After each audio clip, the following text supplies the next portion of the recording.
بسم اللہ الرحمن الرحیم۔ میرے آقا کا جو در ہے وہ در صدیق اکبر کا، بسا ہے سبز گنبد میں نگر صدیق اکبر کا۔ چلے آئیے آج ہم لے کر چلتے ہیں آپ کو حضرت مولانا قاری حنیف ملتانی رحمہ اللہ کے بیان کی طرف، جس بیان کا عنوان ہے حضرت ابو بکر صدیق رضی اللہ عنہ کا واقعہ۔ چلے آئیے چلتے ہیں بیان کی طرف۔ کیا بدلہ دے سکتا ہوں؟ میرا پروردگار تجھے اس نیکی کا بدلہ دے گا، پر پانی پینے کے لیے مجبور نہ کر، میں پانی پی نہیں سکتا۔ ابو بکر فرمانے لگے کیوں؟ ارے حالت خشک ہے، پیاس لگی ہے، اتنی مار پڑی ہے، 2-4 گھونٹ پانی کے پی لے۔ ابو بقیہ فرمانے لگے ابو بکر جانتے ہو کس وجہ سے مجھ پہ مار پڑی ہے، کیوں مجھے مارا گیا ہے؟ میں سرکار مدینہ کا غلام ہوں، یہی میرا قصور ہے، یہی میرا جرم ہے۔ میرا اعلان سنو، جب تک میں شربت دیدار نہ پی لوں، جب تک امام الانبیاء کا دیدار نہ کر لوں، ایک گھونٹ پانی کا میرے حلق سے گزرے گا نہیں۔ تھوڑا بہت کچھ تو پانی پی لے، بڑی پیاس لگی ہے، میں تجھے سرکار مدینہ کی خدمت میں ابھی لیے چلتا ہوں، تجھے حضور کا دیدار بھی ہو جائے گا، کچھ پانی تو پی لے۔ کہنے لگا میرے بس کا روگ نہیں، کیوں؟ اس لیے کوئی مجنون بتاتا ہے، کوئی کہتا ہے دیوانہ، یہ تو مرض عشق احمد کا ہوا بیمار میں بھی ہوں۔ ابو بکر میرے بس کی بات نہیں، جب تک میں حضور کی زیارت نہ کر لوں، ایک بوند پانی کی میرے حلق سے گزرے گی نہیں۔ مجھے معلوم ہے مار جو اسی لیے پڑی ہے، میری پسلیاں توڑ دی گئی، مجھے لتاڑا گیا، اور آج تو تم نے دیکھ لیا، روزانہ تجھے کیا معلوم جو رات کو مجھ پہ مار ہمیشہ پڑا کرتی تھی، میں تو بڑی مار کھاتا چلا آیا ہوں۔ ابو بکر صدیق رضی اللہ تعالیٰ عنہ نے ابو بقیہ کو ساتھ لیا، سہارا دے کے لے کے چلے۔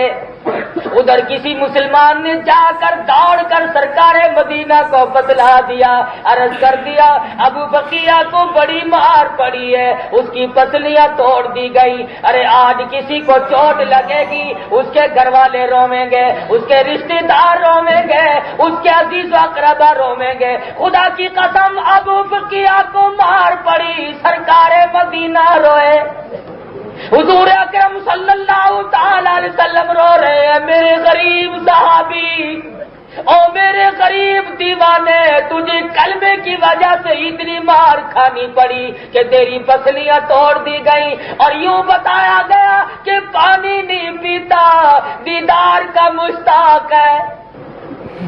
حضور انور صلی اللہ تعالی علیہ وسلم انتظار فرما رہے ہیں، ابو بقیہ کو لے کر آئیں گے، اپنے گھر سے باہر تشریف لے آئے۔ قربان جاؤں سرکار مدینہ کے ان غلاموں پہ جو حضور صلی اللہ تعالی علیہ وسلم دیدار کرانے کے لیے تشریف لائے۔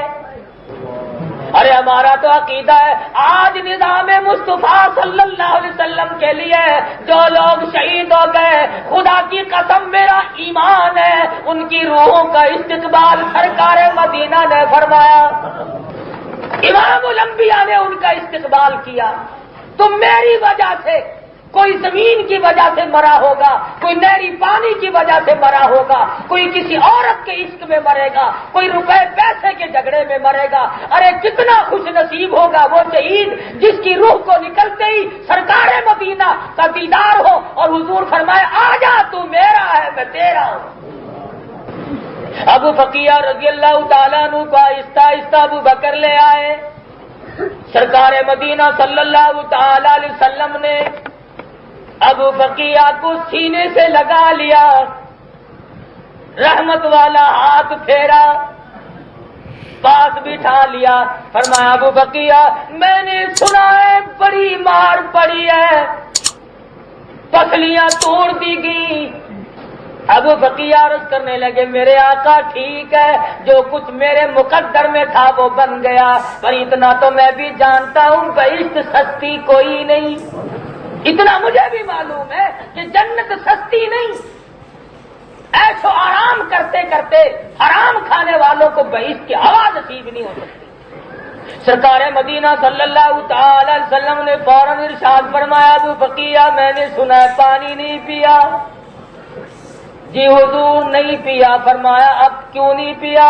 عرض کیا اس وقت میں پانی پیتا تو میرے منہ میں صرف پانی جاتا اور میری پیاس بجھتی، اب رحمت والے ہاتھ ہوں گے، میرا منہ ہوگا، مجھے یہیں بیٹھے بیٹھے حوض کوثر کا مزہ آئے گا، مجھے یہاں حوض کوثر کا مزہ ملے گا، میں یہاں پانی پیوں۔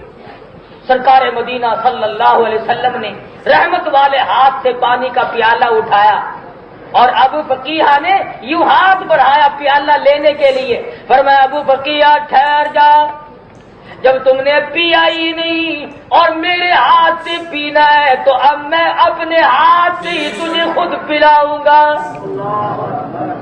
سرکار نے رحمت والے ہاتھ سے ابو بقیہ کے منہ کو پانی کا پیالہ لگایا، ابو بقیہ نے رج رج کے پانی پیا اور کہنے لگا کیوں نہ پیوں، آج مجھے جنت کا مزہ آیا، آج مجھے حوض کوثر کا مزہ آیا، کیوں میرا یقین ہے ساقی کوثر چشم فیضا ابر نوازش لطف بداما رحمت حق کی بارش پہ ہم صلی اللہ علیہ وسلم۔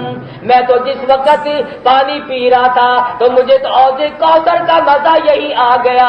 سرکار مدینہ نے دعا فرمائی، جلدی صحت یاب بھی ہو گئے۔ تو دونوں چیزیں اللہ تبارک و تعالیٰ نے عام نہیں کر دی کہ دنیا میں بھی ایسو عشرت کرو اور آرام کرو اور آخرت کی نعمتوں سے بھی اللہ پاک اس طرح سے مالا مال کر دے۔ مسلمانوں گھبراؤ نہ، ہمارا مقصد مال اکٹھا کرنا نہیں، ہمارا مطلب دولت حاصل کرنا نہیں، ہمارا مطلب بنگلے بنانا نہیں، ہمارا مقصد کوٹھیاں بنانا نہیں، ہمارا مقصد کاریں حاصل کرنا نہیں، ہمارا مقصد ہے یہ ہے کہ اس زندگی میں، اس گناہگار زندگی میں ہم نظام مصطفیٰ صلی اللہ علیہ وسلم کا یہاں پہ نفاذ دیکھیں، اور یہ ملک تب بچے گا جب سرکار مدینہ کا دین یہاں پہ نافذ ہوگا۔